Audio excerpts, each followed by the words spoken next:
इससे पहले मैं आपको एग्जैक्टली बताऊं कि इंडिया की हालत क्या है, चाइना हमारे साथ क्या कर रहा है और यूएस में एग्जैक्टली चल के आ रहा है, जिससे हम इकोनॉमिक कोलैप्स की वर्ज पर हैं। उससे पहले मैं आपको कुछ दिखाना चाहता हूं, क्योंकि अगर आप देखोगे नहीं तो आपको पता नहीं लगेगा कि चल क्या रहा है, एग्जैक्टली क्या चल रहा है। सो अभी मैं गूगल मैंने इसलिए खोला क्योंकि मैं आपको एग्जैक्ट आंकड़े दिखा पाऊं। जरा ध्यान से देखना और आप भी सर्च करना इसे। अगर मैं आज बात करूं इंडिया के ऊपर कितना कर्ज है, तो आप भी इसे गूगल कर सकते हो कि इंडिया के ऊपर 147 लाख करोड़ का कर्जा है। और अगर हम अपनी जीडीपी के हिसाब से बात करें 194 लाख करोड़ की हमारी जीडीपी है, और जो हमारा कर्जा है वो हमारी जीडीपी का 40% से ऊपर नहीं होना चाहिए आइडियली। चाइना बड़ा स्टेबल है इस चीज़ को लेकर कि उसका कर्जा उसकी जीडीपी का 40-45% ही है, उससे ज़्यादा नहीं है। और हमारी इंडिया का माय गॉड 89%। और अगर आप थोड़ा सा इकोनॉमी की समझ रखते हैं तो आप बोलेंगे कि भाई जापान के ऊपर तो उसकी जीडीपी से भी ज़्यादा कर्जा है, यूएस के साथ भी कुछ ऐसा ही हो रहा है। बट आप देखिए इंडिया को आप इन देशों के साथ कंपेयर नहीं कर सकते, क्योंकि उनकी जो रीपेइंग कैपेसिटी है वो बहुत ज़्यादा है। अब आपको ये तो पता लग गया कि हमारे इंडिया के ऊपर 147 लाख करोड़ का कर्जा है। मैं आपको कुछ दिखाना चाहता हूँ हर इंडियन के ऊपर कितना कर्जा हुआ, आपके सामने हम जरा कैलकुलेट करेंगे, ये मैंने किया भी हुआ है। तो 147 लाख करोड़ डिवाइड बाय 130 करोड़, आप खुद भी अपने कैलकुलेटर पे कर लेना। आप देखेंगे हर इंडियन के ऊपर 1,13,000 से ज़्यादा का कर्जा है, हर इंडियन के ऊपर, चाहे वो कितना ही गरीब हो। आपके घर में आज एक छोटा बच्चा ना, उसे भी मैंने कवर कर दिया इसके अंदर, एक बूढ़े माँ बाप भी, उन्हें भी कवर कर दिया। हर किसी को 1,13,000 रुपये देना है। अब चलो ये तो कर्जा था ही हमारे ऊपर, और ये जो डेटा है ये डेटा भी अपडेट नहीं हुआ है। अगर आप इस डेटा को देखेंगे जो आपके सामने आ रहा है, क्योंकि जब से मैंने इस डेट को स्टडी करना शुरू किया इंडिया के ऊपर, ये 4 फरवरी का डेटा है। और हर रोज़ ज़रा सोचिए एक इंसान के ऊपर 10 लाख रुपए का कर्जा होता है, ब्याज बढ़ता जाता है। यहाँ पे 147 लाख करोड़ का कर्जा है, हर रोज़ कितना ब्याज लग रहा है? कमेंट में नीचे आंसर चाहिए, जो भी मैं बता रहा हूँ इसका आंसर चाहिए। हर रोज़ ज़रा सोचिए और आप ज़रा स्टडी कीजिए कि कितना ब्याज हमारे ऊपर बढ़ रहा है। क्योंकि जब से मैंने स्टडी करना शुरू किया था, मैं आपको बताना चाहूँगा, तब मैंने देखा था कि 40 लाख करोड़ का कर्जा है, 50 लाख करोड़ हुआ और बढ़ता जा रहा है। कहाँ पे आ गए हम? 147 लाख करोड़। और जितनी भी गवर्नमेंट्स आती है ना, वो यही करती है, कर्जे पे कर्जा लिए जा रही है। अब लास्ट ईयर हमने क्या देखा, पूरा इंडिया क्लोज हुआ, लॉकडाउन हो गया। वाह, आप सबको मजा आया लॉकडाउन में? मैं आपको कुछ दिखाता हूँ। जब लॉकडाउन आया तो हमारी जो मोदी सरकार है, उन्होंने वर्ल्ड बैंक के सामने हाथ खड़े कर दिए। वर्ल्ड बैंक के सामने, आपके सामने थोड़ी करेंगे, आपके से तो वोट चाहिए सरकार को। तो उन्होंने वर्ल्ड बैंक के सामने हाथ खड़े कर दिए कि भैया लॉकडाउन करना पड़ेगा, कोरोना वायरस के केसेस इंडिया में बहुत ज़्यादा बढ़ रहे हैं, क्या हालत होगी? वेल, आज की हालत आप सबको पता है क्या है। बट ये उन्होंने बोला कि इंडिया का तो हाल बुरा हो जाएगा, हमें कर्जा चाहिए, पैसा चाहिए।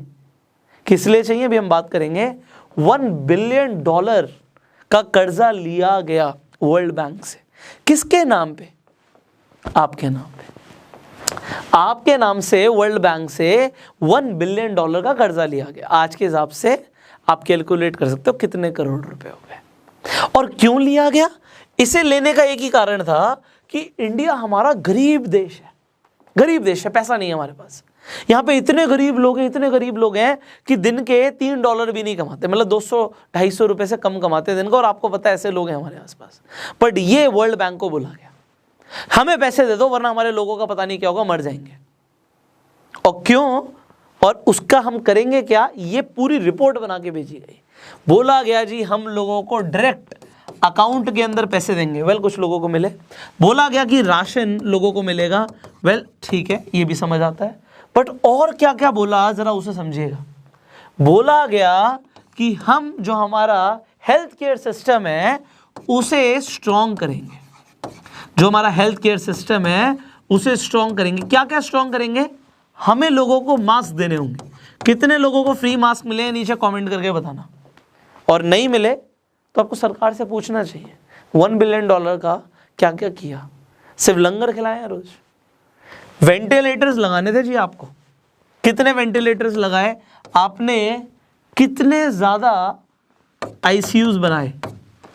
उन्होंने बोला जी हमें जो कंटेनमेंट जोन बनाना पड़ेगा, वहाँ पे लोगों को सर्विस देनी पड़ेगी, फ्री सर्विस देनी पड़ेगी, फ्री खाना देना पड़ेगा। जो हमारा मेडिकल स्टाफ है, क्योंकि वो काम करेगा, उसे एक्स्ट्रा पैसे देने पड़ेंगे। हमें लोगों को स्किल्ड बनाना पड़ेगा, तैयार करना पड़ेगा फटाफट कि वो कोरोना से लड़ पाए। कागजों में पक्का तैयार कर दिया गया, रियलिटी में कितने लोगों को स्किल ट्रेनिंग मिली है नीचे कमेंट करके बताना।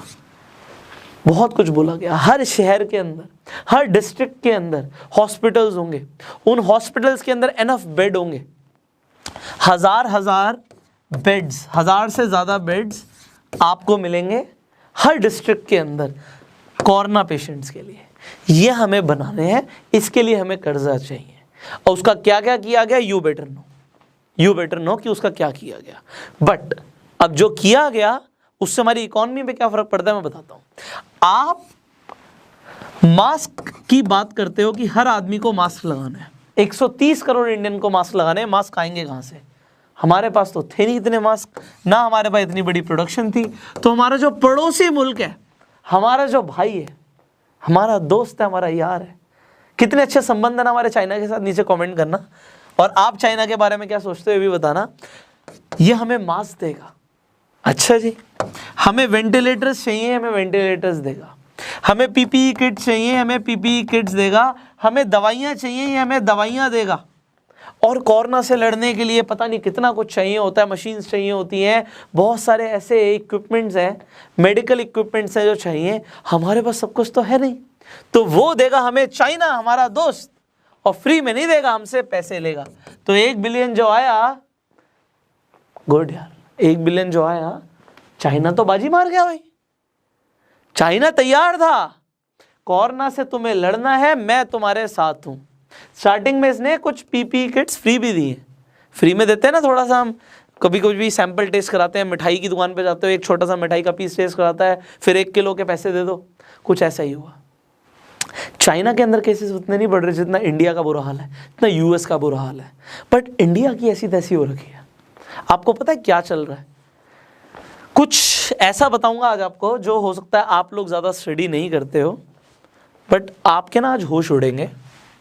यूएस, आज हम इसे वर्ल्ड पावर बोलते हैं, ये इंटरनली क्या कर रहा है अभी दिखाता हूँ, एंड तभी आपको ज़्यादा समझ आएगा। तो आपके सामने हम गूगल कर लेते हैं कि यूएस ने 2021 के अंदर कितने नोट प्रिंट करे हैं। अभी मैं आपके सामने क्यों कर रहा हूँ, क्योंकि आप भी इसे गूगल कर सकते हो अपनी आंखों के सामने। मैंने इसीलिए पीपीटी नहीं बनाई, क्योंकि आपके सामने करूँगा आपको ज़्यादा समझ आएगा।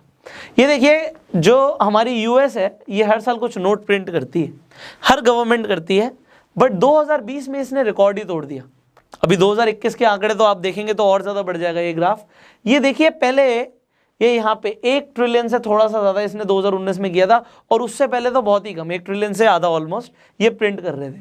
बट यहाँ पे तो इन्होंने सारे रिकॉर्ड तोड़ दिए, 4 ट्रिलियन से ज़्यादा यहाँ पे उन्होंने नोट प्रिंट कर दिया। इसका मतलब है 21% ऑफ ऑल यूएस डॉलर्स। मतलब जितना भी यूएस के पास पैसा है, जितने भी नोट लोगों के हाथ में है, हर 5 में से 1 नोट 2020 में प्रिंट हुआ है और 2021 में रुका नहीं है। अब जब कोई भी सरकार इतने नोट प्रिंट करती है, क्या होता है, चलो मैं बता देता हूं। इन्फ्लेशन आता है, महंगाई बढ़ती है, और इतने ज्यादा नोट प्रिंट करेगी तो हाइपर इन्फ्लेशन भी आ सकता है। हाइपर इन्फ्लेशन आप गूगल करोगे, जर्मनी के साथ हुआ है, इकोनॉमी कोलैप्स हो गई थी, जिम्बाब्वे के साथ हुआ है, वेनेजुएला के साथ हुआ है, और यूएस के साथ क्या हो सकता है नीचे कमेंट करना। तो मेरे सवाल हैं कुछ यहाँ पे। हाइपर इन्फ्लेशन, जो लोग नहीं समझते, इन्फ्लेशन नहीं समझते, मैं आपको एक बहुत सिंपल सा एग्जांपल देता हूं, आपको समझ आ जाएगा। मान लीजिए एक आइलैंड है, इस आइलैंड के अंदर 100 लोग रहते हैं। अब 100 लोगों के पास, मान लीजिए सबके पास 1-1 रुपए है, और 1 रुपए से ये कुछ भी खरीद सकते हैं। इस आइलैंड के अंदर 100 लोग हैं। अब इसमें से कुछ लोग कोकोनट खरीदना चाहते हैं, और यहाँ पे 10 कोकोनट हैं इस आइलैंड के पास, नारियल खरीदना चाहते हैं। अब जिसे भी अगर कोकोनट चाहिए वो आके 1 रुपए दे सकता है और जाके नारियल लेके जा सकता है। तो यहाँ पे ट्रांजैक्शन बड़ी इजी, 1 रुपए अपना दे जाओ, नारियल ले जाओ। तो इस आदमी के पास 1 रुपए आ जाएगा जो ये बेच रहा है। अब बात क्या आती है कि अगर मान लो सबके पास 10-10 रुपए आ जाए और इसके बाद 10 ही नारियल थे, तो एक ही आदमी आ जाएगा और आके सारे नारियल खरीद लेगा। तो इसके पास और भी कस्टमर आते हैं, कोई कहता है मेरे से 10 रुपए ले लो, कोई कहता है मेरे से 10 ले लो और मुझे नारियल दे दो। तो नारियल वाला क्या करेगा, रेट बढ़ा देगा। वो कहेगा जी अब 1 रुपए का नहीं मिलेगा, अब 10 रुपए का ही मिलेगा। तो अगर लोगों के पास 10 गुना ज़्यादा पैसा आ जाएगा तो 10 गुना ज़्यादा रेट भी बढ़ जाएंगे।